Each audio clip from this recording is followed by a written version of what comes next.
नमस्कार, स्वागत है आपका एग्जाम A to Z में। और हम इस वीडियो लेक्चर के अंदर जो है टॉप 20 क्वेश्चंस को सोल्व करेंगे। इस बार पिछली बार हम 10-10 क्वेश्चन सोल्व कर रहे थे, इस बार हम 20 क्वेश्चन सोल्व करेंगे।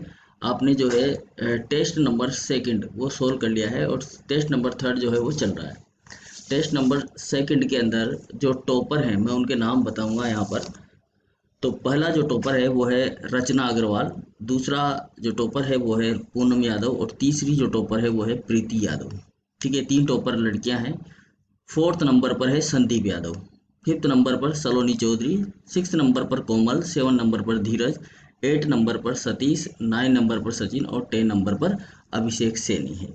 इन्होंने अच्छा स्कोर किया है, बाकी सब ने स्कोर अच्छा नहीं किया है। जिसने भी दिया है, बहुत से लोगों ने तो एग्ज़ाम दिया ही नहीं है डर के मारे कि भाई हमारा गलत हो जाएगा। आप लोगों के पास पढ़ने के लिए सामग्री है, आपको पता है कहाँ से क्वेश्चन आ रहे हैं, आपको बता रखा है, उनको पढ़िए और उनको सोल्व करिए।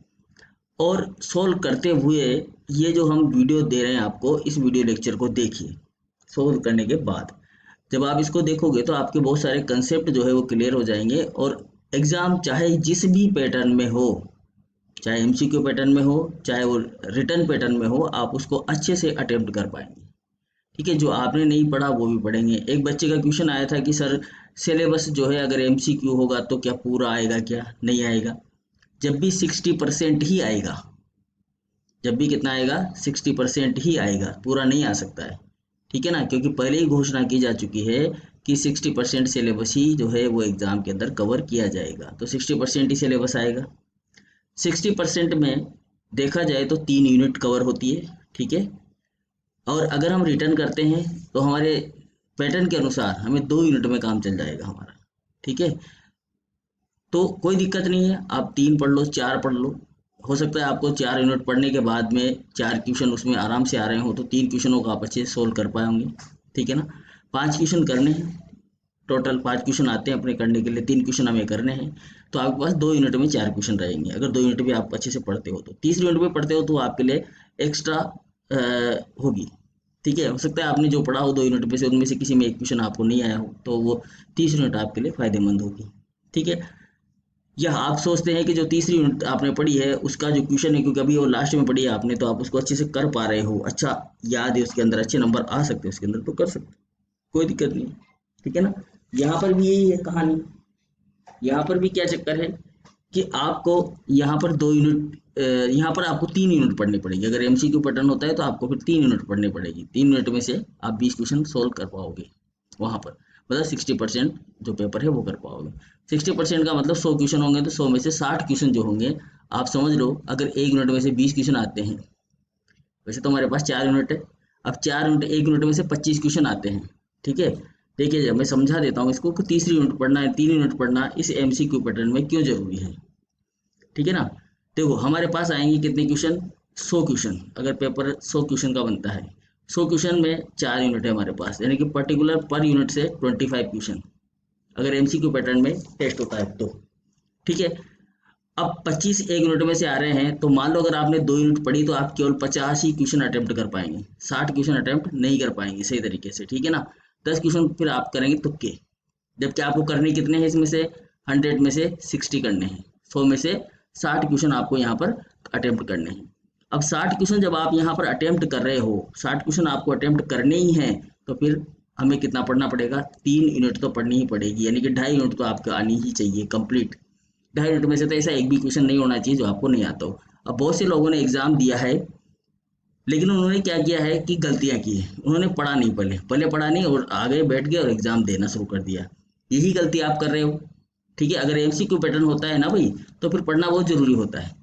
रिटर्न में तो क्या होगा कि आप लिख भी दोगे, चल जाएगा काम, लेकिन यहाँ पर काम नहीं चलेगा, यहाँ तो क्वेश्चन राइट होगा तो होगा। अब कुछ बच्चों के क्वेश्चन में नंबर कम आ रहे हैं, तो उसका कारण मैं बता रहा हूँ कि जो सीबीएसई की किताब है उसके अंदर, जो आपके पास जो भी बुक है, कहीं ना कहीं उसमें कोई गलती है एमसीक्यू के पैटर्न में। पैटर्न में क्या गलती है कि उन्होंने जो ऑप्शन में जो आंसर लगा रखे हैं वो गलत लगा रखे हैं। जैसे ए आंसर आना चाहिए था, उसकी जगह वहां पर क्या लगा हुआ है, बी लगा हुआ है। अब आपने उसको याद कर लिया, आपने उसको याद कर लिया तो वो गलत है। अब एग्जामिनर जब चेक करेगा तब भी वो गलत ही होगा। ठीक है ना, तो इन चीजों को भी आप करेक्ट करें। करेक्ट कब करोगे, जब आप वीडियो देखोगे, जब आपको उसका असली हल मालूम चलेगा कि वास्तव में इसका राइट आंसर क्या है। और ये तभी होगा जब आप इसको पूरा देखोगे, तब तक ये आपको नहीं मिल सकता है आंसर इसका। आप किताब में ढूंढ लो, मिलेगा, लेकिन आपको बहुत मुश्किल से मिलेगा। अगर उसी को मिलेगा जिसने अच्छे से इसको पढ़ा है, एक एक लाइन पढ़ी है इसकी, तभी आपको एमसीक्यू का आंसर मिलेगा, ठीक है। और अगर सरकार ये घोषणा कर देती है कि हाँ भाई एमसीक्यू पैटर्न ही होगा पेपर, तब तो फिर हम पूरी किताब के ही बना देंगे आपके लिए एमसीक्यू, एक एक लाइन का एमसीक्यू बन जाएगा, आपको कोई दिक्कत नहीं होगी, ठीक है। अब इसी एक लड़के ने पूछा था आज एक क्वेश्चन कि सर क्या एमसीक्यू पढ़ना सफिशिएंट है, तो मैं आपको बता दूं, अभी कोई इन्फॉर्मेशन, पक्की इन्फॉर्मेशन जिसको बोलते हैं प्रूफ इन्फॉर्मेशन, हमारे पास किसी के पास भी नहीं है कि क्या होगा, क्योंकि जो कमेटी है उस कमेटी ने सेकेंड ईयर के लिए यही अप्लाई किया है कि एमसीक्यू बेस्ड पैटर्न पे ही परीक्षा ले ली जाए। अब चूंकि अगर एमसीक्यू बेस्ड पैटर्न पे परीक्षा होती है तो फिर आपके लिए मुसीबत खड़ी हो जाएगी, ठीक है ना। इसलिए भाई सफिशिएंट तो कुछ भी नहीं है, इसलिए पढ़ते भी रहो। अगर आप पढ़ोगे उन चीज़ों को तो आप एमसीक्यू बेस्ड पैटर्न भी होगा तभी आपको चीज़ें मालूम होगी, तो आप आराम से कर पाओगे, ठीक है ना। तो सफिशिएंट क्या चीज़ है, सफिशिएंट तो कुछ नहीं होता है कॉलेज लेवल पे। कॉलेज लेवल पे एक किताब जो होती है, आपको पता है कि हम 2 से 3 4 किताबें मिलाकर आपको पढ़ाते हैं। क्यों पढ़ाते हैं? ताकि वो आपको अच्छे से नंबर दिला सके। एक किताब सफिशिएंट नहीं होती है, ठीक है। तो इसलिए सफिशिएंट वाली बात ना करें, किसी ये सफिशिएंट है, कुछ भी सफिशिएंट नहीं है, तो है ही नहीं। इतना सा पढ़ के आप 10 क्वेश्चन पढ़ के क्या पूरी यूनिट को सफिशिएंट मान लोगे? नहीं मान सकते। 10 यूनिट में हम ज़्यादा से ज़्यादा 10 पॉइंट को क्लियर कर पाते हैं, ठीक है ना। तो इस वीडियो लेक्चर के अंदर हमने 20 क्वेश्चन जो हमने दिए थे एग्जाम में आप लोगों को, उनको हम सोल्व करेंगे यहाँ पर, ठीक है भाई। और अब ये वीडियो आप देखने के बाद में अगले 20 क्वेश्चन आपके पास में आ जाएंगे, और वो आएंगे कब? आपको मिलेंगे वो शाम को, आज शाम को 7 बजे, ठीक है। आज शाम को 7 बजे वो क्वेश्चन मिलेंगे। अभी आपके पास में क्वेश्चन आने वाले हैं, आप उनको सोल्व करें। पहले वीडियो देख लें, फिर उनको आराम से सोल्व करें। कल तक आप उनको सोल्व कर सकते हो। सोल्व करने के बाद में आपका रिजल्ट जो है नेक्स्ट वीडियो के अंदर अनाउंस किया जाएगा। तो ये जो रिजल्ट मैंने दिया है यहाँ पर, ये टेस्ट नंबर 2 का रिजल्ट है, ठीक है। चलिए, तो अब हम चलते हैं आगे की तरफ में। तो ये है हमारा क्वेश्चन नंबर 41। आज का क्वेश्चन हमारा 40 नंबर 1 से स्टार्ट होगा। तो 41 क्वेश्चन है हमारा, इंट्रॉन निम्न में उपस्थित होते हैं। इंट्रॉन्स जो होते हैं वो किस में उपस्थित होते हैं? Introns are present in which of the following, ठीक है। कौन से में, निम्न में से कौन किस में इंट्रॉन प्रेजेंट होते हैं या उपस्थित होते हैं, ये हमें बताना है। अब इंट्रॉन कहाँ होते हैं इसको समझने के लिए हमें एक चीज समझनी पड़ेगी। देखो क्या होता है, यहाँ पर हमारा होता है डीएनए, ठीक है जी। ये क्या है? मान लेते हैं हमारा डबल स्टैंडर्ड डीएनए है। अब ये जो डीएनए होता है ये ट्रांसक्रिप्शन प्रोसेस के द्वारा, कौन सा प्रोसेस? ट्रांसक्रिप्शन, ठीक है। ट्रांसक्रिप्शन के द्वारा यानी कि अनुलेखन के द्वारा ये क्या करता है? एक एमआरएनए क्रिएट करता है, इतना ही बड़ा। और ये जो आरएनए क्रिएट होता है इसको हम बोलते हैं प्री आरएनए। क्या बोलते हैं इसको हम? Pre RNA. ये एमआरएनए नहीं होता है, ये क्या होता है? प्री आरएनए होता है, ठीक है। अब ये जो डीएनए होता है, इस डीएनए पर जो सीक्वेंस होता है, जो सीक्वेंस होता है उसे यहाँ पर कॉम्प्लीमेंट्री फॉर्म में कॉपी किया जाता है, ठीक है। इस डीएनए के पास होते हैं कोड, ठीक है। और इसके पास जब ये कॉपी होकर आता है यहाँ पर, इसको किस फॉर्म में कॉपी किया जाता है? कॉम्प्लीमेंट्री फॉर्म में। कॉम्प्लीमेंट्री फॉर्म का मतलब होता है, अगर यहाँ पर ए है, यहाँ पर क्या है? ए है, तो यहाँ पर यू बनाया जाएगा। अगर यहाँ पर जी है तो एमआरएनए में वो सी बन जाएगा, ठीक है। अगर यहाँ पर क्या है जी? यहाँ पर टी है, तो यहाँ पर क्या आ जाएगा? वापस से यू आ जाएगा, ओ सॉरी ए आ जाएगा, ठीक है। और यहाँ पर अगर सी है तो यहाँ पर क्या आ जाएगा? जी आ जाएगा। इस तरह से कॉम्प्लीमेंट्री फॉर्म में यहाँ पर क्या किया जाता है? इसको कॉपी किया जाता है। बात समझ में आ गई होगी। बस अंतर इतना होता है कि यहाँ पर थायमिन की जगह थायमिन ना आकर क्या आ जाता है? यूरेसिल आ जाता है। बाकी सेम चीज होती है वैसी की वैसी कॉम्प्लीमेंट्री फॉर्म में, ठीक है। तो कहने का मतलब है कि जब ये यहाँ पर आता है तो ये जो कोड होते हैं, इन कोड्स के अंदर कुछ भाग तो होता है एक्सोन और कुछ भाग होता है इंट्रॉन। कैसा होता है भाई? कुछ भाग तो कैसा होता है? एक्सोन होता है, ठीक है ना, एक्सोन। और एक्सोन के जस्ट बाद में ही स्थित होता है इंट्रॉन। फिर से क्या होता है? एक्सोन, और फिर क्या होता है? इंट्रॉन। तो ये एक्सोन और इंट्रॉन जो होते हैं वो अल्टरनेटिव फॉर्म में यहाँ पर प्रेजेंट होते हैं। बात समझ में आ गई?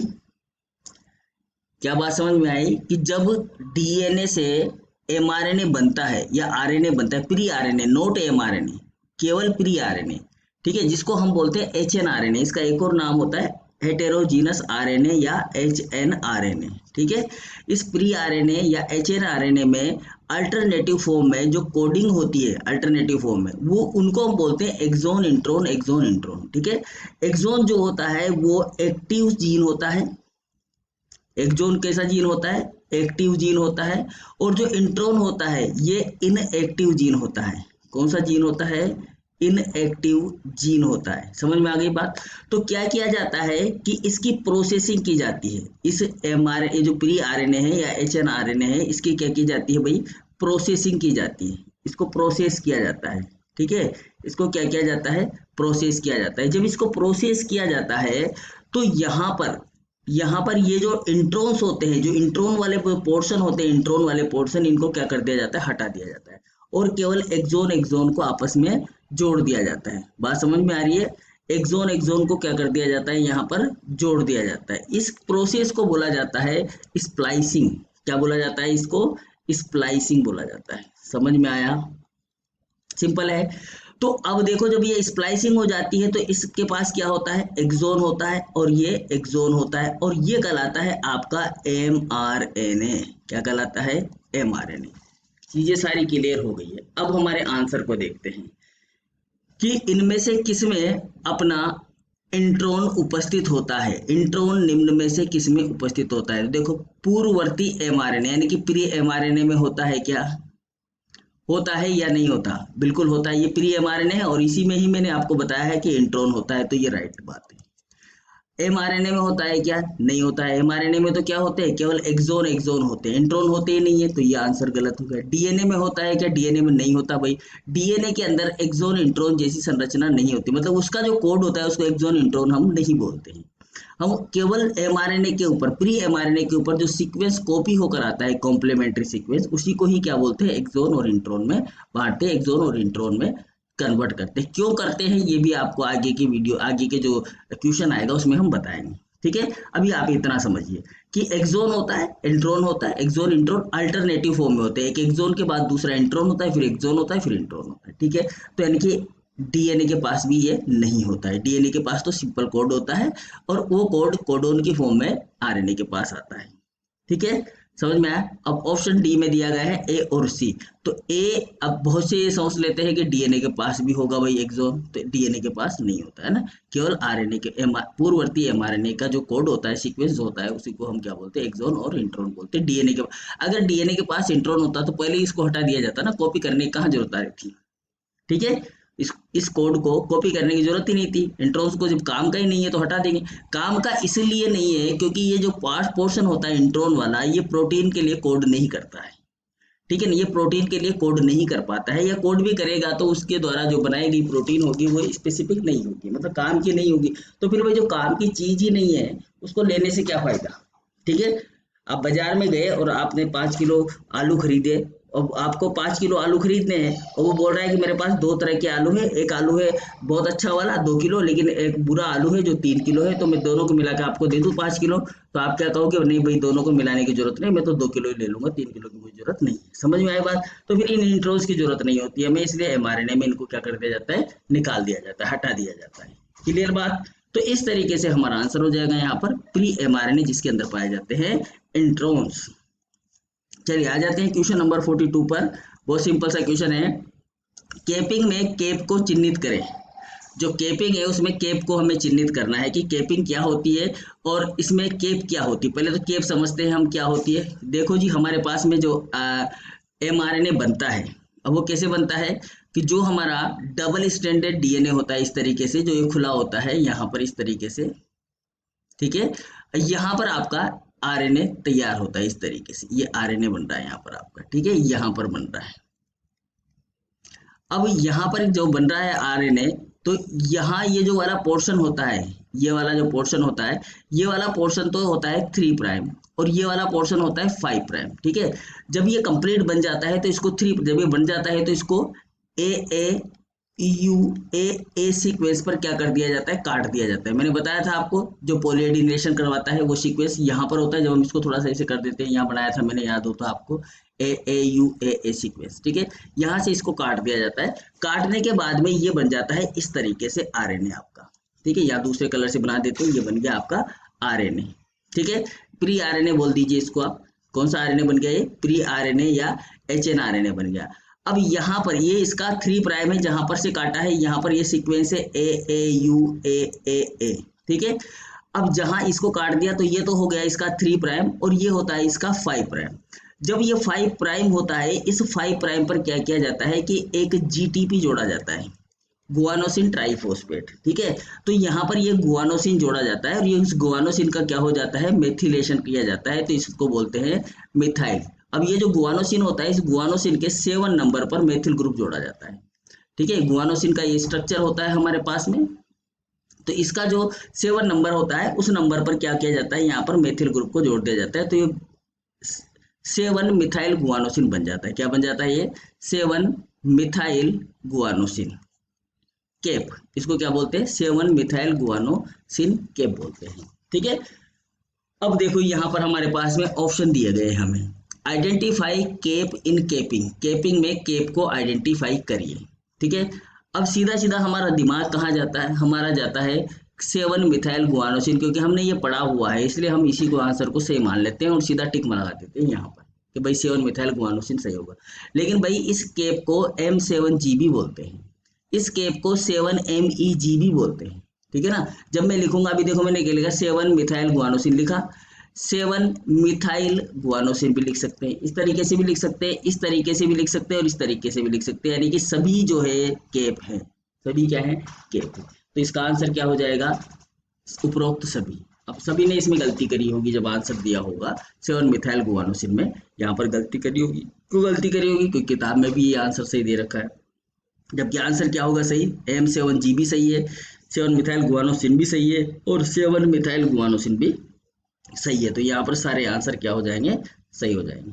क्लियर बात। चलिए नेक्स्ट क्वेश्चन की तरफ चलते हैं, क्वेश्चन नंबर 43। चलिए ये है हमारा क्वेश्चन नंबर 43।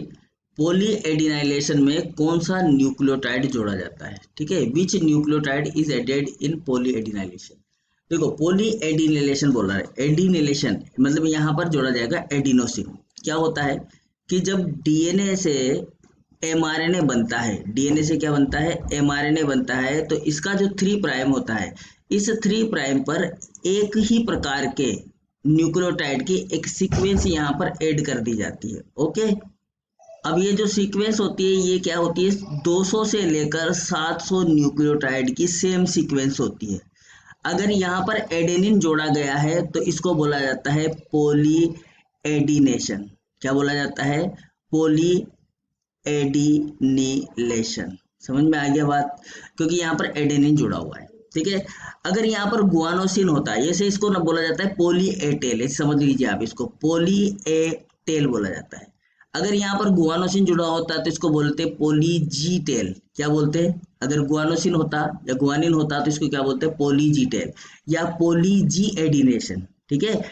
एडिनेशन, पोलीजी एडिनेशन, ठीक है।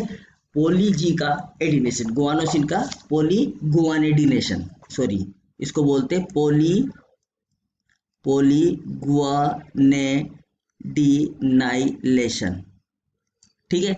अगर साइटोसिन होता तो उसी प्रकार से साइटोसिन वाला जोड़ देते हैं, यहाँ पर पोली एटेल की जगह पोलीसीटेल बोल देते हैं इसको। यूरेसिल होता तो पोली यूटेल बोल देते, इस तरह से बोला जाता है। तो अब यहाँ पर हमें पूछा गया है कि पोली एडिनाइलेशन क्या होता है, पोली एडिनाइलेशन। तो पोली एडिनाइलेशन में किसको जोड़ा जाएगा, एडेनिन को जोड़ा जाएगा, ठीक है। तो ये हो जाएगा इसका आंसर एडिनोसिन, सिंपल है। अगर ये नहीं पूछता, मान लो यहाँ पर पोली एडिनाइलेशन की जब पोली गुआनिडाइलेशन पूछ लेता तो फिर गुआनिन जोड़ देते, पोली साइटिनो डीनाइलेशन पूछ लेता तो साइटोसिन को जोड़ देते, यूरेसिल का पूछता तो यूरेसिल का आंसर आ जाता। समझ में आया बात। तो यहाँ पर हमारा सही आंसर क्या हो जाएगा, एडिनोसिन। बाकी आंसर क्या हो जाएंगे, गलत हो जाएंगे। चलिए जी 44, क्वेश्चन नंबर 44।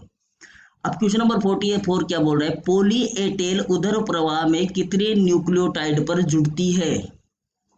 जो पॉली ए टेल होती है वो अप स्ट्रीम पर कितने उधर प्रवाह अप स्ट्रीम सीक्वेंस पर कितने न्यूक्लियोटाइड पर जुड़ती है, ये पूछा गया है। बहुत ही सिंपल सा क्वेश्चन है हालांकि, लेकिन क्वेश्चन कॉम्प्लिकेटेड है। अगर ये हमें पता होगा जब भी हम यहाँ पर क्या कर पाएंगे, इसको बता पाएंगे कि सही आंसर इसका क्या है। ठीक है, तो देखो पॉली एडिनिलेशन जब होता है तो वो कहाँ होता है, मैंने आपको कोड बताया है। कोड क्या है, AAU-AA, ये बताया मैंने। ठीक है, AAU-AA। अब इस कोड, ये जो कोड होता है भाई, ये जो कोड होता है इसका पॉली एडिनिलेशन का, ये होता है यहाँ से जो mRNA होता है, ये इस तरीके से आप समझेंगे इसको हम, ये हमारा tRNA बन गया, सॉरी mRNA बन गया यहाँ पर। और जब ये mRNA आ जाएगा तो यहाँ पर ये हमारा कोड होगा AAU-AA करके। ठीक है, तो इसका जो अपस्ट्रीम पोर्शन होगा, इसका जो अपस्ट्रीम पोर्शन होगा, उस अपस्ट्रीम पोर्शन पर ये लगभग 11 से 30 न्यूक्लियोटाइड पर जुड़ेगी। ठीक है, यहाँ से ये जो अपस्ट्रीम पोर्शन होगा, ये इधर का अपस्ट्रीम कहलाता है, इधर का क्या कहलाता है, डाउन स्ट्रीम कहलाता है। तो ये डाउन स्ट्रीम वाला इधर वाला पोर्शन होता है और ये इधर अपस्ट्रीम होता है। तो ये 11 से 30 न्यूक्लियोटाइड अपस्ट्रीम से स्टार्ट हो जाता है। ठीक है, 11 से 30 न्यूक्लियोटाइड अपस्ट्रीम से स्टार्ट होता है। तो बात समझ में आ गई। पॉली ए टेल को जोड़ा जाता है कितने न्यूक्लियोटाइड पर, अपस्ट्रीम से। जो अपस्ट्रीम सीक्वेंस होता है, यहाँ से ये अपस्ट्रीम सीक्वेंस चलेगा इधर इसका, तो यहाँ से ये जो अगर हम काउंट करेंगे, क्योंकि हमारा लास्ट में ये वाला पोर्शन आता है, तो अगर हम यहाँ से काउंट करेंगे इस अपस्ट्रीम वाले भाग पर, तो यहाँ से लगभग कितना न्यूक्लियोटाइड छोड़ना पड़ेगा इसको, 11 से 30 न्यूक्लियोटाइड छोड़कर फिर पॉली एडिनिलेशन किया जाएगा। समझ में आ गई बात। तो इस तरीके से यहाँ पर होता है पॉली ए टेल का उधर प्रवाह। उधर प्रवाह को बोलते हैं अपस्ट्रीम। ठीक है ना, तो ये अपस्ट्रीम वाला पोर्शन होता है, ये पूरा अपस्ट्रीम पोर्शन ही है। इधर डाउन स्ट्रीम में पॉली न्यू जो है आपकी पॉली ए टेल को जोड़ा जाएगा। ठीक है, चलिए क्वेश्चन नंबर 45 पे आ जाते हैं। क्वेश्चन नंबर 45 हमको बोलता है भाई, अनुलेखन किस विकर द्वारा संपन्न किया जाता है, मतलब जो ट्रांसक्रिप्शन होता है वो कौन से एंजाइम के द्वारा किया जाता है। Transcription is carried out by the enzyme. अब देखो यहाँ पर हम ट्रांसक्रिप्शन को भी समझ लेते हैं जी।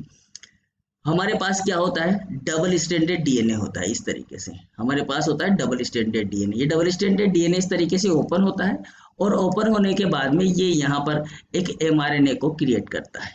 ठीक है, इस तरह से आरएनए बनाता है। तो जब ये आरएनए बनाता है तो इस प्रोसेस को बोलते हैं हम क्या, ट्रांसक्रिप्शन। अब इस ट्रांसक्रिप्शन में आरएनए बनता है, तो आरएनए बनने के लिए हमें क्या चाहिए होता है, आरएनए पॉलीमरेज चाहिए होता है। कौन सा एंजाइम चाहिए होता है, देखो अगर आपको डीएनए से डीएनए बनाता है, मैं बार बार बता रहा हूँ ये चीजें, डीएनए से अगर डीएनए बनाना है तो हमें चाहिए डीएनए पॉलीमरेज एंजाइम। ठीक है, जहाँ पर एंजाइम का नाम आ जाए। अगर आपको डीएनए से आरएनए बनाना है तो फिर आपको चाहिए आरएनए पॉलीमरेज एंजाइम। कौन सा पॉलीमरेज, आरएनए पॉलीमरेज एंजाइम। अगर आपको आरएनए से डीएनए बनाना है तो फिर आपको कौन सा चाहिए, रिवर्स ट्रांसक्रिप्टेज एंजाइम।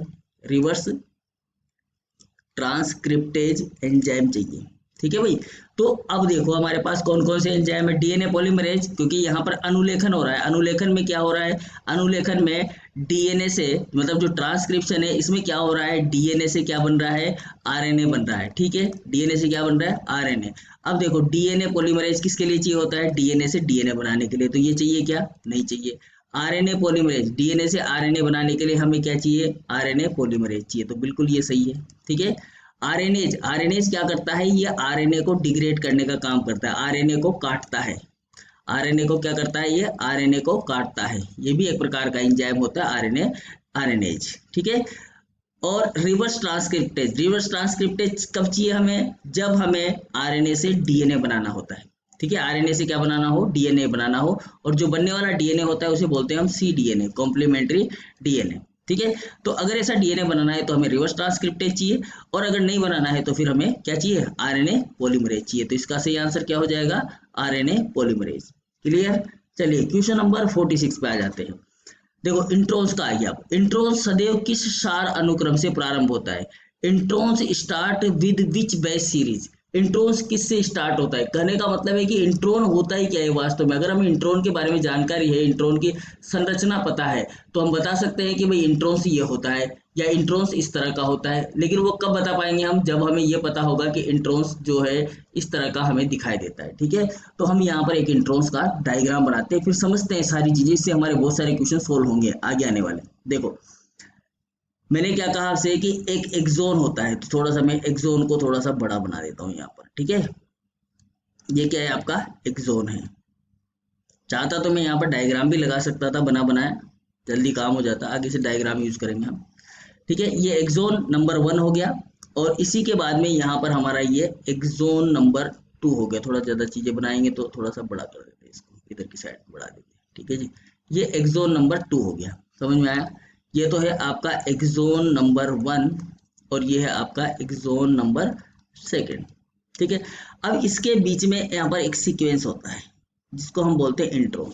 अब ये जो इंट्रोन होता है, इस इंट्रोन में यहाँ पर होता है, यहाँ होता है GURA GU। ठीक है, और बीच में कुछ भी न्यूक्लियोटाइड होते हैं, और एक होता है एडेनिन। एक क्या होता है?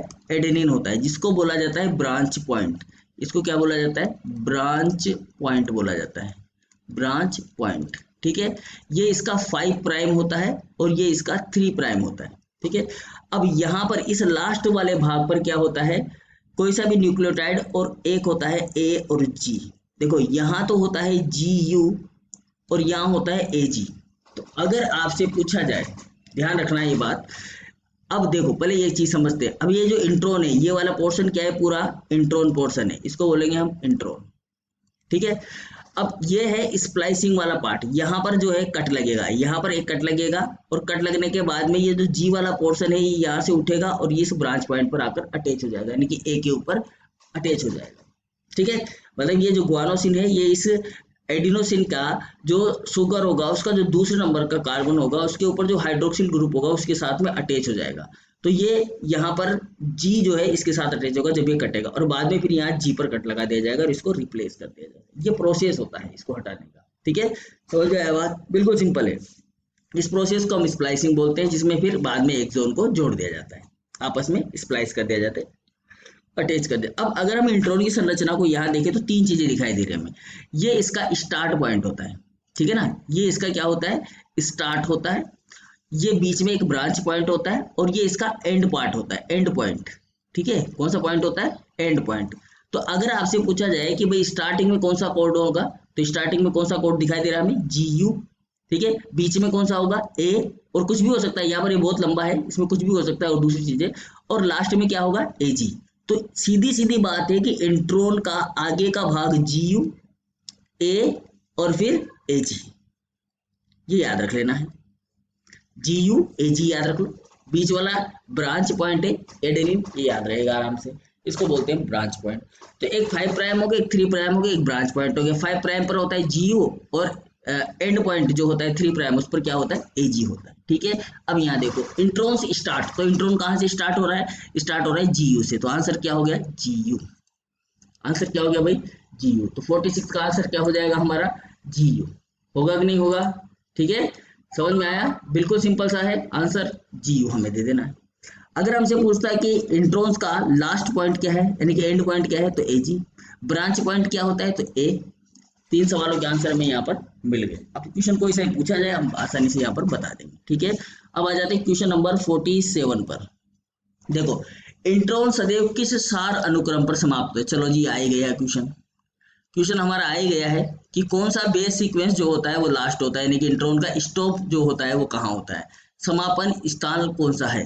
तो अभी मैंने बताया आपको कि GU होता है, GU के बीच में A होता है, और फिर क्या होता है? AG होता है। तो लास्ट पॉइंट क्या हो गया इसका? AG हो गया। तो ये आंसर इसका सही हो जाएगा। 47 में अपना जो आंसर होगा वो क्या होगा जी? D होगा। समझ में आ गया? बिल्कुल सिंपल है, कोई दिक्कत नहीं है। ठीक, चलिए अब आ जाते हैं 48 नंबर पर। Question number 48। देखो, स्प्लाइसिंग के दौरान इंट्रोन का कौन सा अनुक्रम, इंट्रोन का कौन सा अनुक्रम किसके साथ जुड़कर इसे अलग करता है? during splicing which intron sequence join with which of the following to make it different। देखिए अभी मैंने कहा आपसे कि यहाँ पर आपका एक होता है एक्सोन, एक्सोन और उसके बीच में होता है एक इंट्रोन, ये हमने जाना, ठीक है। थोड़ा सा इसको हम क्या करते हैं, दूसरा तरीके से बताते हैं आपको, थोड़ा मोटा करके बताते हैं इसको ना। ये यहाँ पर है एक एक्सोन, ठीक है जी, और इसके बाद में यहाँ पर क्या हो गया आपका, ये हो गया इंट्रोन। यहाँ पर हम बना देते हैं एक इंट्रोन्स और फिर से वो हम बना देते हैं यहाँ पर दूसरा आपका एक्सोन, एक्सोन नंबर 2। समझ में आया। अब हमने कहा कि यहाँ पर होता है GU, यहाँ पर कौन सा सीक्वेंस होता है, GU, ठीक है, और कुछ भी होता है, फिर यहाँ पर होता है A और फिर यहाँ पर होता है AG, यही होता है।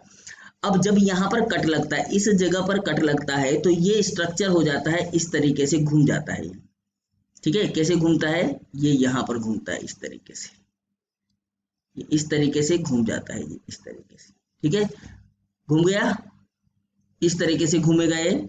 और ये यहाँ पर मैं इसको दूसरा लगा देता हूँ। अब यहाँ पर क्या है, जब यहाँ से कटेगा तो यहाँ पर क्या है भाई, G है, और यहाँ पर ये ब्रांच पॉइंट है तो ये A है, तो ये G और A के बीच में क्या हो जाता है, कॉम्बिनेशन हो जाता है। इस एडेनिन का जो 2' हाइड्रोक्सिल ग्रुप होता है उसके साथ में गुआनोसिन का फॉस्फेट अटैच हो जाता है, ठीक है। तो ये यहाँ पर अटैच हो गया, जुड़ गया और एक बॉन्ड बना लेता है। और यहाँ पर कौन सा सीक्वेंस है आपके पास में, AG सीक्वेंस है, ठीक है ना, ये सीक्वेंस।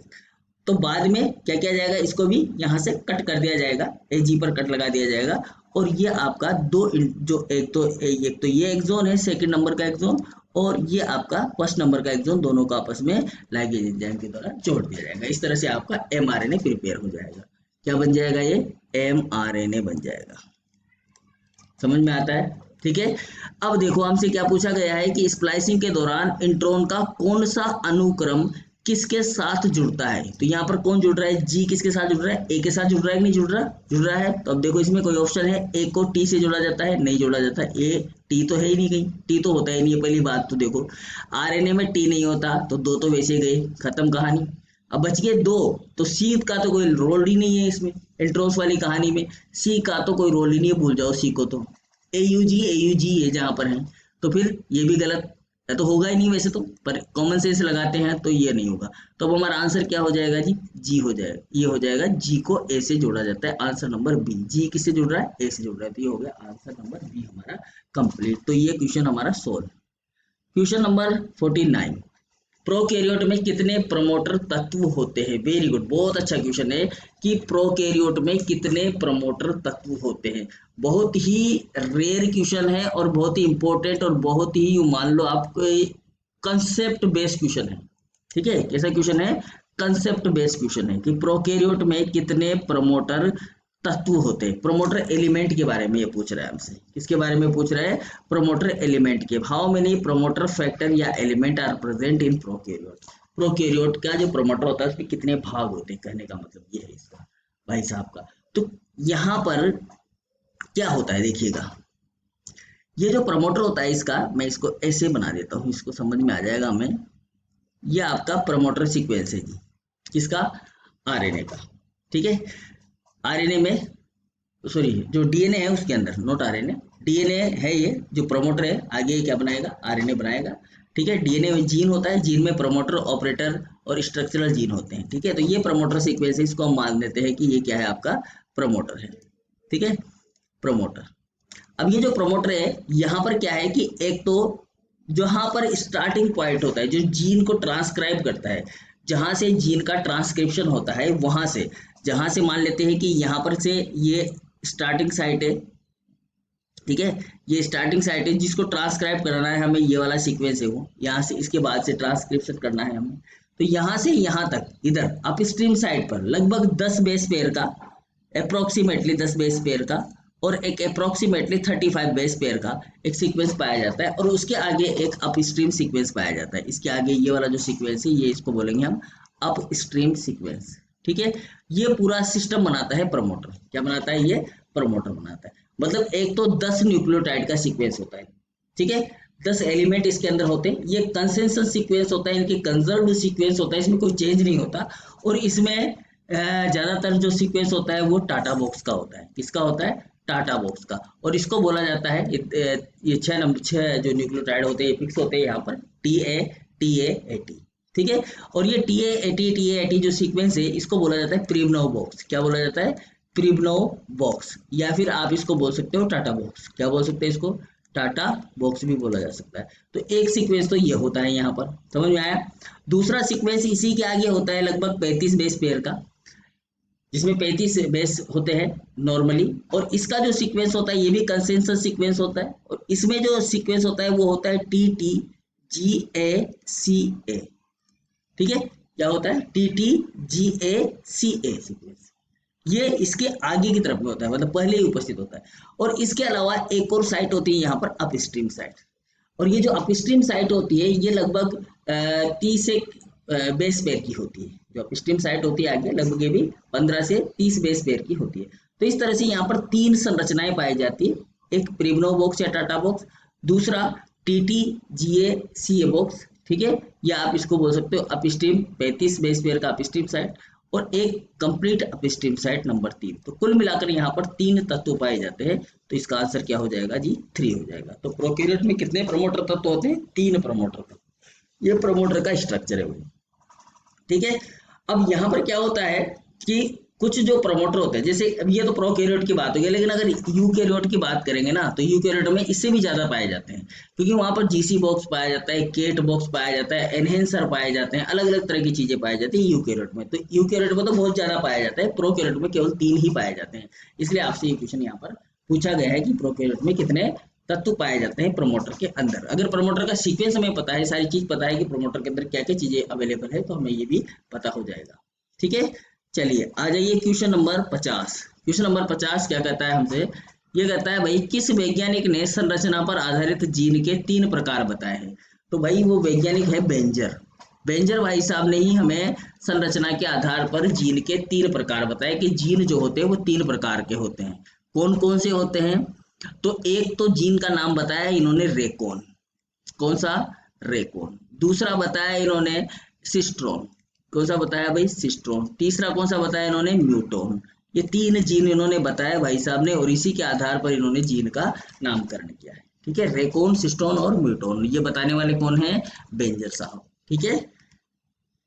ये हो गया हमारा 50 नंबर क्वेश्चन। क्वेश्चन नंबर 51 हमसे बोलता है कि सेंट्रल डोगमा किसने प्रतिपादित किया था? 3 बार 4 बार मैं पहले ही बता चुका हूं कि सेंट्रल डोगमा जो होता है, पहले तो ये क्या होता है इसको फिर एक बार से मैं रिवाइज कर रहा हूं। सेंट्रल डोगमा का मतलब होता है डीएनए से क्या बने जी? डीएनए से बने आरएनए, और आरएनए से क्या बने? आरएनए से बने प्रोटीन, और आरएनए से क्या बने? डीएनए। जिस तरह से डीएनए से आरएनए बन रहा है उसी प्रकार से आरएनए से बने डीएनए, और डीएनए से क्या बने? डीएनए। ये सारा प्रोसेस जिसमें रेप्लिकेशन, ट्रांसक्रिप्शन, रिवर्स ट्रांसक्रिप्शन और ट्रांसलेशन, ये 4 प्रोसेस आ रहे हैं। ये तो है रेप्लिकेशन, ये तो क्या है? रेप्लिकेशन हो गया, ठीक है। ये क्या हो गया आपका? ट्रांसक्रिप्शन हो गया, ट्रांसक्रिप्शन, ठीक है। यह हो गया आपका रिवर्स ट्रांसक्रिप्शन, रिवर्स ट्रांसक्रिप्शन, ठीक है। और ये हो गया आपका ट्रांसलेशन, इसको हम क्या बोलेंगे? ट्रांसलेशन, ठीक है। अगर ये प्रोसेस होते हैं तो इस पूरे प्रोसेस को बोला जाता है सेंट्रल डोगमा, और इसको देने वाला, इसको प्रतिपादित करने वाला साइंटिस्ट था क्रिक। वाटसन नहीं था, क्रिक था केवल, अकेला क्रिक। क्रिक ने ये कहानी बताई हमें। क्वेश्चन नंबर 51 हमारा सोल्व होता है। क्वेश्चन नंबर 52, एक कोडोन में पाए जाते हैं, एक कोडोन में कितने न्यूक्लियोटाइड पाए जाते हैं? अब देखो पहले तो कोडोन समझते, कोडोन क्या होता है इसको समझते। देखो हमारा जो डीएनए होता है उस डीएनए के पास तो होते हैं कोड, ठीक है। डीएनए जो होता है इसके पास जो सीक्वेंस होता है उसको बोला जाता है कोड सीक्वेंस, ठीक है। जब ये एमआरएनए बना लेता है सिंगल स्ट्रैंडेड, तो इस पर जो सीक्वेंस आता है उसको बोला जाता है कोडोन, ठीक है। और इस कोडोन पर एंटी कोडोन जो होता है वो होता है किसके पास में? टीआरएनए के पास में। जो एंटी कोडोन होता है वो किसके पास होता है? टीआरएनए के पास होता है वो एंटी कोडोन, ठीक है। इस तरीके से ये एंटी कोडोन होता है यहाँ पर टीआरएनए के पास। तो ये वाला सीक्वेंस जो होता है इसको बोला जाता है एंटी कोडोन, ठीक है। ये है टीआरएनए, ये है आपका एमआरएनए, और ये है आपका डीएनए, ठीक है। अब हमसे क्या पूछा गया है कि एक कोडोन में पाए जाते हैं, तो यहाँ पर जो कोडोन होता है वो एंटी कोडोन का ही विपरीत होता है। तो जब हमें पता है कि एंटी कोडोन में 3 कोडोन होते हैं, एंटी कोडोन में कितने कोडोन होते हैं, 3 होते हैं, तो कोडोन में भी कितने कोडोन होंगे, 3 ही होंगे, 3 ही न्यूक्लियोटाइड होंगे। जिस तरह से एंटी कोडोन में 3 न्यूक्लियोटाइड होते हैं, उसी प्रकार से कोडोन में भी कितने न्यूक्लियोटाइड होंगे, 3 न्यूक्लियोटाइड होंगे। ठीक है, समझ में आई बात। तो एक कोडोन में पाए जाते हैं कितने न्यूक्लियोटाइड, 3 न्यूक्लियोटाइड। कितने न्यूक्लियोटाइड पाए जाते हैं, 3। जैसे कि AUG, ये AUG जो है एक कोडोन है, ठीक है, इसमें 3 न्यूक्लियोटाइड है। ठीक है, GUG ये एक कोडोन है, इसमें 3 न्यूक्लियोटाइड है। ठीक है, तो इस तरह से न्यूक्लियोटाइड होते हैं।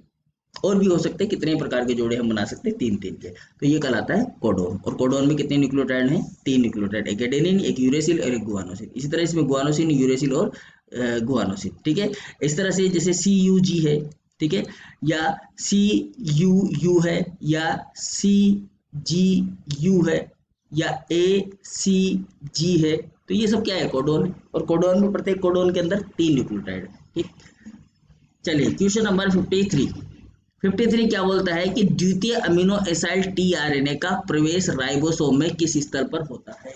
बहुत अच्छा क्वेश्चन है, इसको समझते हैं हम।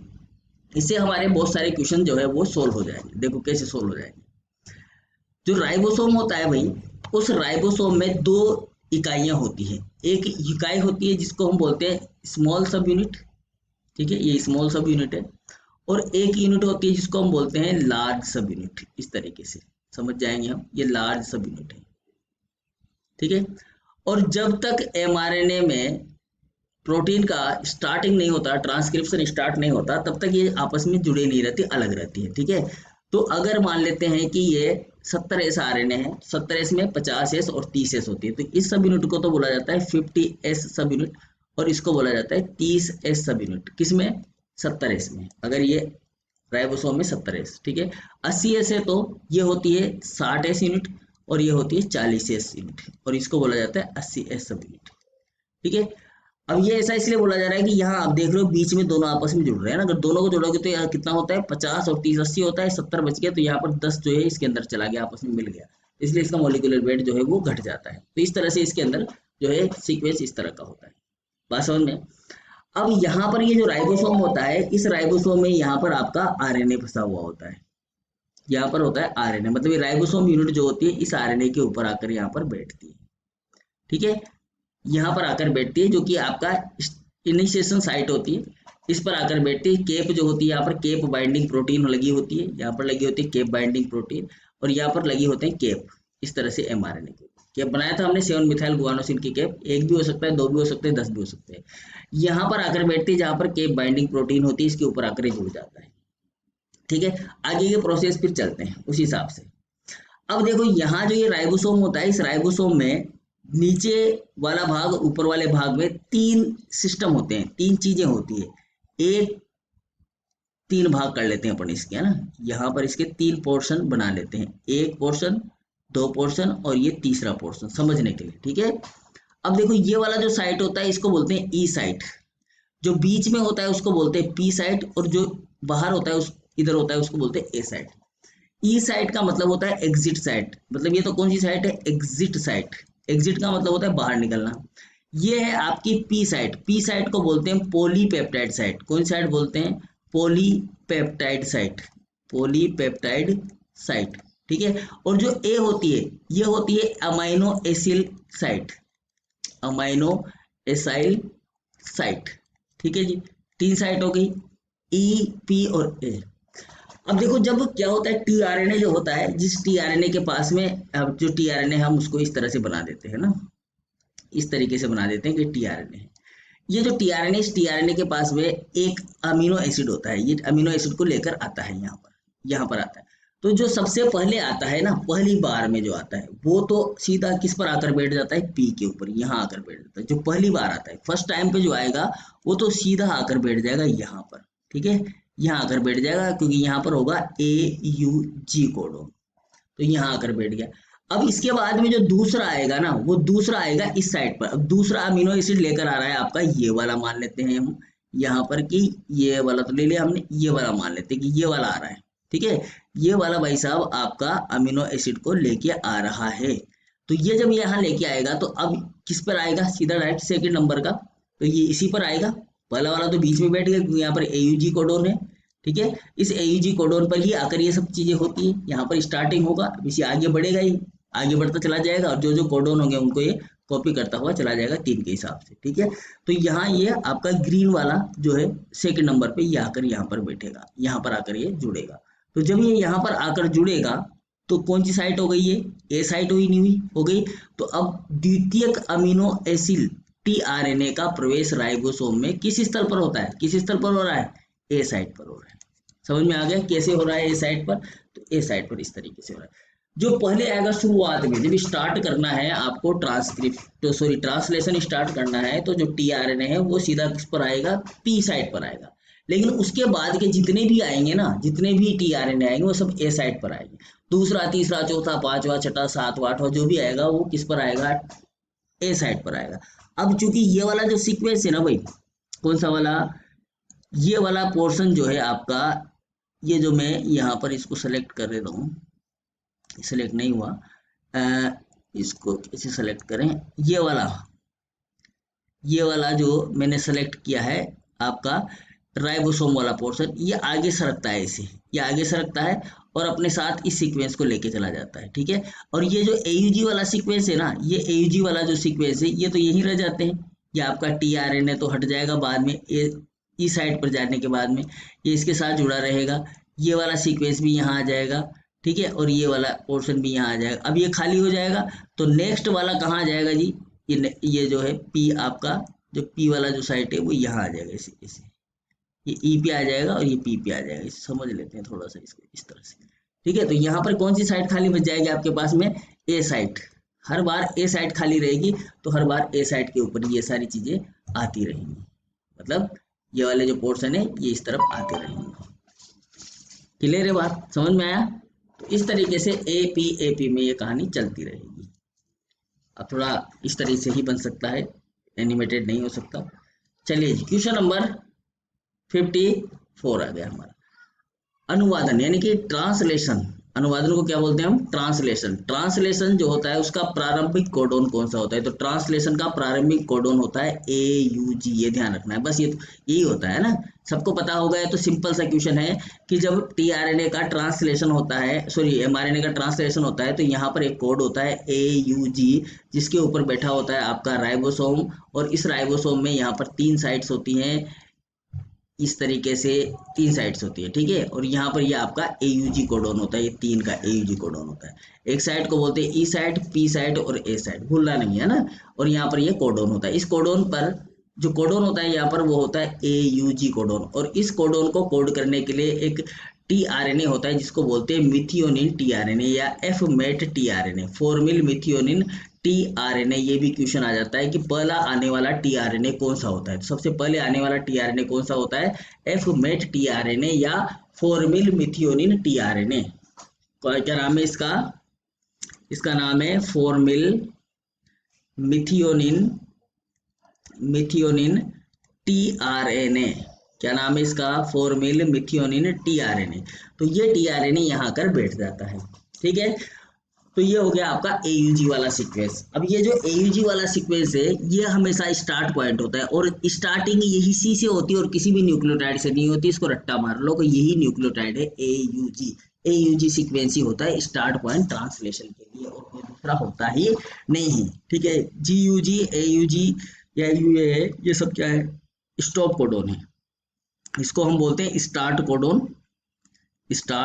कोडोन, ठीक है। और ये UAG, UA, GUA ये सब क्या है, स्टॉप कोडोन होते हैं। समझ में आया, बिल्कुल। चलिए क्वेश्चन नंबर 55 क्या कहता है, देखो सर्वप्रथम अमीनो एसिड tRNA किस स्तर पर जुड़ता है, कौन से स्तर पर जुड़ता है, अभी मैंने बताया किस स्तर पर जुड़ेगा।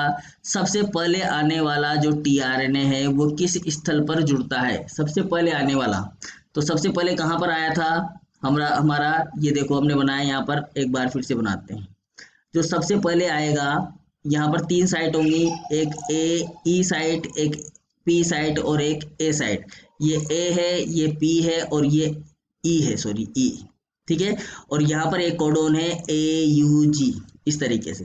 तो जो पहला टीआरएनए आएगा वो कहाँ बैठेगा, इस साइड पर बैठेगा, नहीं बैठेगा, यहाँ पर वो लेके आ रहा है तो इस पर बैठेगा। तो ये पहली बार में कहाँ पर आता है, पी पर आता है। दूसरी बार में कहाँ पर आता है, ए पर आता है। दूसरी बार में ए पर आता है। दूसरा जो टीआरएनए होगा वो ए पर आएगा। अब यहाँ पर कुछ भी कोडॉन हो सकता है, कुछ भी हो सकता है, लेकिन पहला वाला तो AUG ही रहेगा, जैसा कि हमने अभी देखा क्वेश्चन के अंदर। तो किस पर आकर बैठता है भाई, पी पर आकर बैठता है। क्वेश्चन को करेक्ट कर लेना, किताब में गलत दे रखा है आंसर, है ना। तो यहाँ पर फर्स्ट अमीनो एसाइड टीआरएनए जो होता है वो कहाँ पर जुड़ता है, किस साइड पर जुड़ता है, पी साइड पर। सेकंड वाला ए साइड पर, ठीक है।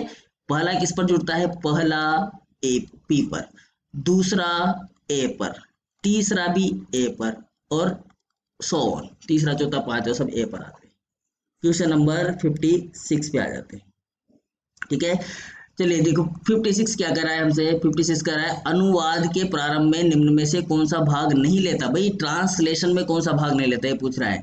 Which one of the following is not involve in initiation of translation. Translation में कौन सा भाग नहीं लेता। अब देखो ट्रांसलेशन में क्या क्या चीजें होती है।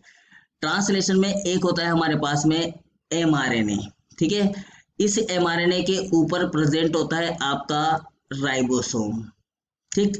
और इस राइबोसोम से अटैच रहते हैं आपका यहाँ पर एक टीआरएनए, और फिर दूसरा भी आपका यहाँ पर एक और टीआरएनए, एक और टीआरएनए, ठीक है, इस तरीके से। और ये जो टीआरएनए भाई साहब होते हैं दूसरे वाले, इनके ऊपर इस तरह से पॉलीपेप्टाइड चेन जो है वो लगी हुई होती है। ये सारी कहानियां होती है किसके पास में, एक इनिशिएशन साइट, ठीक है। ये इनिशिएशन हो गया हमारे यहाँ से। तो देखो क्या है, mRNA है, प्रेजेंट है। विच अनुवाद के प्रारंभ निम्न से कौन सा भाग नहीं लेता है, वो बताना है, नहीं लेता है ना। तो mRNA होता है। राइबोसोमल उपिकाइयां, देखो राइबोसोमल, ये तो राइबोसोम की उप इकाइयां हैं। ये राइबोसोमल, ये राइबोसोम है। राइबोसोम में ये कौन सी है, 30S, और ये कौन सी है, 50S। तो ये दोनों अवेलेबल है, बिल्कुल है। प्रारंभन आरएनए मतलब इनिशिएटर आरएनए, प्रारंभन आरएनए, देखो क्या बोल रहे हैं, प्रारंभन आरएनए, और दूसरा बोला आरएनए पॉलीमरेज। प्रारंभन आरएनए मतलब इस आरएनए का जो इनिशिएटर है यहाँ पर है या नहीं है, तो इनिशिएटर होता है। मतलब यहाँ पर जो इनिशिएट करवाने के लिए जो एंजाइम होते हैं, जो ट्रांसलेशन फैक्टर होते हैं, वो यहाँ पर अवेलेबल होते हैं, बिल्कुल होते हैं। तो ये होते हैं, ठीक है। कौन सा नहीं होता, आरएनए पॉलीमरेज। आरएनए पॉलीमरेज नहीं होता। आरएनए पॉलीमरेज का काम क्या है, आरएनए पॉलीमरेज का काम होता है डीएनए से आरएनए बनाना। क्या होता है इसका काम, डीएनए से आरएनए बनाना। तो ये यहाँ पर नहीं होता है। तो हमारा आंसर क्या हो जाएगा, हमारा आंसर हो जाएगा डी, ठीक है। चलिए 57 नंबर क्वेश्चन, साइन डेलगर्नो अनुक्रम किस पर उपस्थित होता है। साइन डेलगर्नो अनुक्रम किस पर उपस्थित होता है। देखो साइन डेलगर्नो जो अनुक्रम होता है वो राइबोसोम पर उपस्थित होता है। पहली बात तो ये समझिए, किस पर होता है जी, राइबोसोम पर। अब राइबोसोम में क्या होता है, दो सब यूनिट होते हैं हमारे पास, ये एक बड़ी और एक होती है आपके पास में छोटी सब यूनिट, इस तरीके से, ठीक है।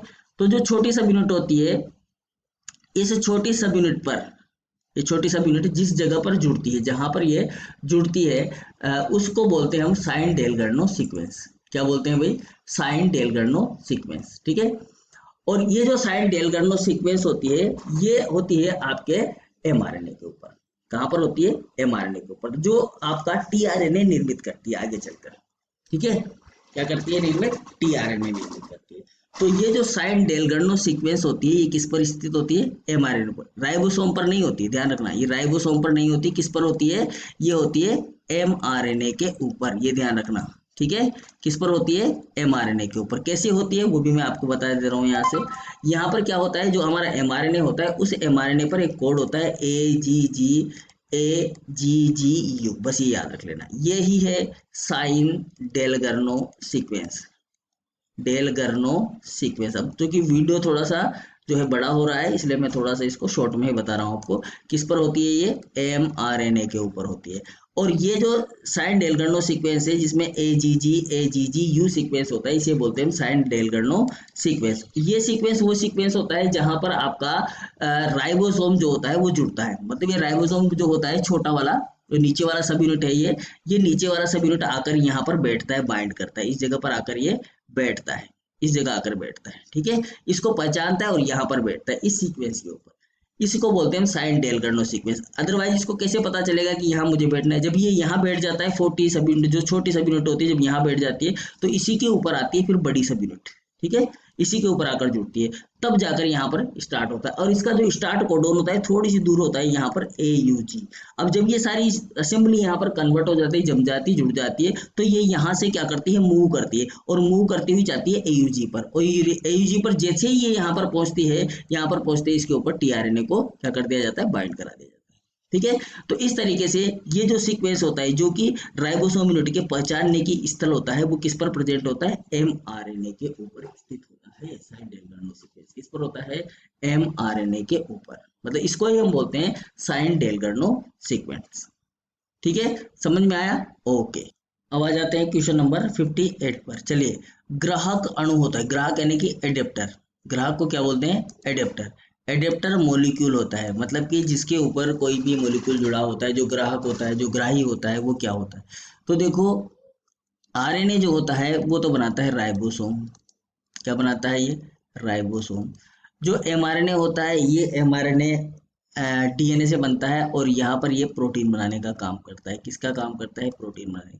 लेकिन जो टीआरएनए होता है, इसे हम टीआरएनए को, एमआरएनए को हम बोलते हैं मैसेंजर आरएनए। क्या बोलते हैं, मैसेंजर आरएनए बोलते हैं। ठीक है, जो टीआरएनए होता है इसको बोलते हैं हम ट्रांसफर आरएनए, सॉरी आरआरएनए को बोलते हैं हम राइबोसोमल आरएनए। ट्रांसफर नहीं है, राइबोसोमल आरएनए।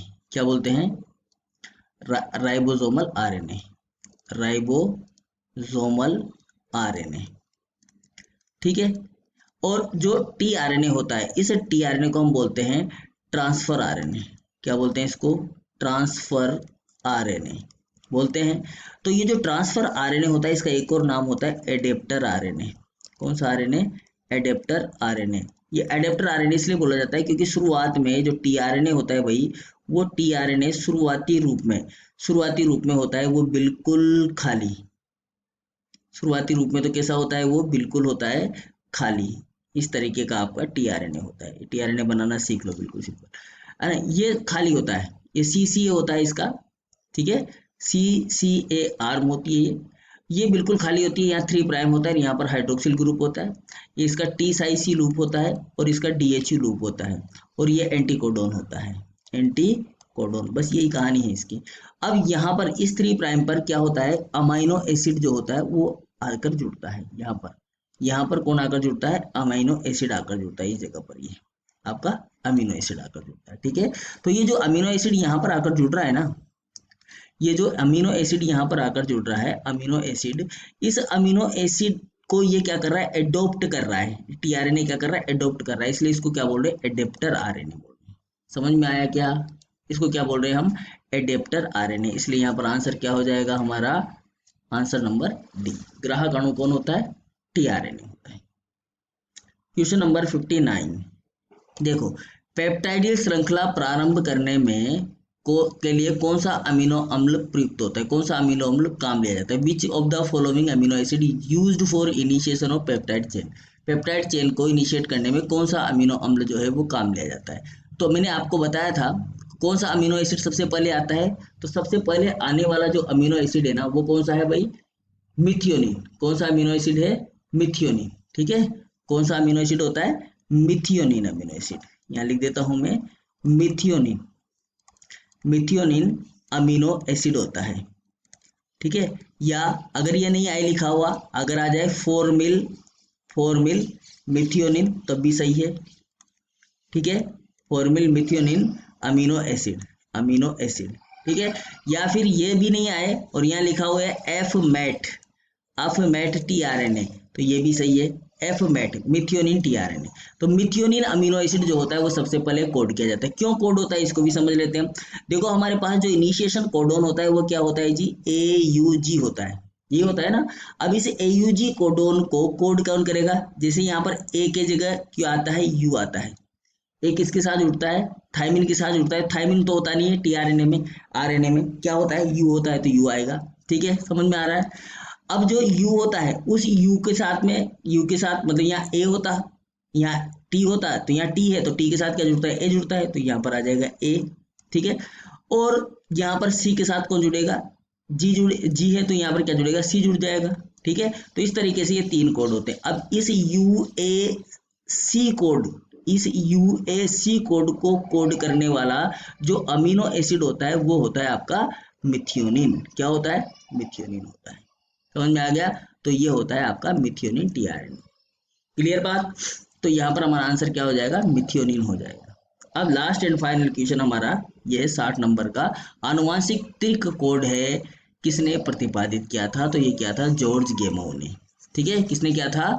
जॉर्ज गेमो ने ये प्रतिपादित किया था कि अमीनो एसिड जो होता है जो अनुवांशिक कोड जो होता है वो 3 कोड का बना होता है। कितने कोड का बना होता है? 3 कोड का बना होता है। कब किया था? तो 1950 के अंदर किया था, 1950 के अंदर ये बात कही थी जॉर्ज गेमो ने। ठीक है, इन्होंने ये वैसे तो फिजिक्स का आदमी था भाई। किसका था? फिजिक्स का। लेकिन फिजिक्स वाले बंदे ने ये बताया बायोलॉजी वाले बंदों को कि भैया जो जीनेटिक कोड होता है ना, वो जीनेटिक कोड होता है 3 कोड का। क्यों होता है कि अगर 3 कोड होंगे ना तो 3 होंगे, 3 कोड के आप 3 करते चले जाइए, आपके टोटल कोड कितने हो जाएंगे? 64 हो जाएंगे। ठीक है, 3 को आप गुणा करते जाइए, 3:4 से गुणा कर दीजिए, 3 को 4 बार गुणा कर दीजिए, 64 हो जाएगा। 3 तिया 9, 9 तिया 27 और 27 तिया जो है कुछ 61 होता है ना, ऐसे 3 इंटू 3 तो 9 हो गया। 9 को 3 से इंटू मल्टीप्लाई करेंगे तो 27 हो गया, और 27 को अगर हम 3 से मल्टीप्लाई करेंगे तो हो जाएगा ये 3 2 6 2 8, इस तरह से 81 बनता है। तो कुछ इस तरह का बताया था इन्होंने। कहा था कि भाई जो 3 कोड होंगे, प्रत्येक कोड से जो है, प्रत्येक जो 3 कोड जो होगा वो एक अमीनो एसिड को कोड करता है। इन्होंने तो यही कहा है, एक प्रत्येक जो कोड होगा वो 3 अमीनो एसिड, 3 कोड जो होंगे, मतलब 3 जो कोड होंगे AUG, इस तरह से 3 कोड जो होंगे वो एक पर्टिकुलर अमीनो एसिड को क्या करेंगे? कोड करेंगे। ठीक है भाई, तो ये हो गया हमारे 60 क्वेश्चन आज के पूरे। 20 क्वेश्चन का हमने ये जो है लेक्चर पूरा किया यहाँ पर। अब आप लोग जो है नेक्स्ट जो टेस्ट आएगा उसको सोल्व करें। पहले वीडियो देख लें, अपने जो डाउट्स हैं उनको क्लियर कर लें, और अगर कोई आपको लग रहा है कि यहाँ पर सर ये गलत आंसर है तो आप मुझे बता सकते हैं कमेंट बॉक्स में कमेंट करके कि हमने इस तरह से गलती की है। तो अपनी गलतियाँ भी शेयर करें, और अगर आपकी किताब में कोई गलती है तो वहाँ पर भी उसको सही कर ले, सुधार लें, जो हमने आपको आंसर बताया है उनसे मिला लें। ठीक है, और मिलाने के बाद में अपना जो है संतुष्टि पाए, और फिर भी अगर आपको कुछ गड़बड़ लगती है, कुछ भी हो, जो भी होता है, तो आप तुरंत ही जो है क्या करें? हमसे संपर्क करें। ठीक है, जो ऐप है अपना, उस ऐप के अंदर सारी चीज आप कर सकते हो। उसके अंदर आप मैसेज कर सकते हो, कमेंट कर सकते हो, एक दूसरे दोस्तों से चैट कर सकते हो, सारी चीजें हैं उसके अंदर, है ना। जिस तरह से व्हाट्सएप होता है, तो व्हाट्सएप को यूज ना करके ऐप को यूज करें, ज्यादा बढ़िया रहेगा आपके लिए। तो ये हमने कर दिया है यहाँ पर हमारा आज का लेक्चर पूरा। अब नेक्स्ट क्लास में मिलते हैं, तब तक के लिए goodbye, thank you very much.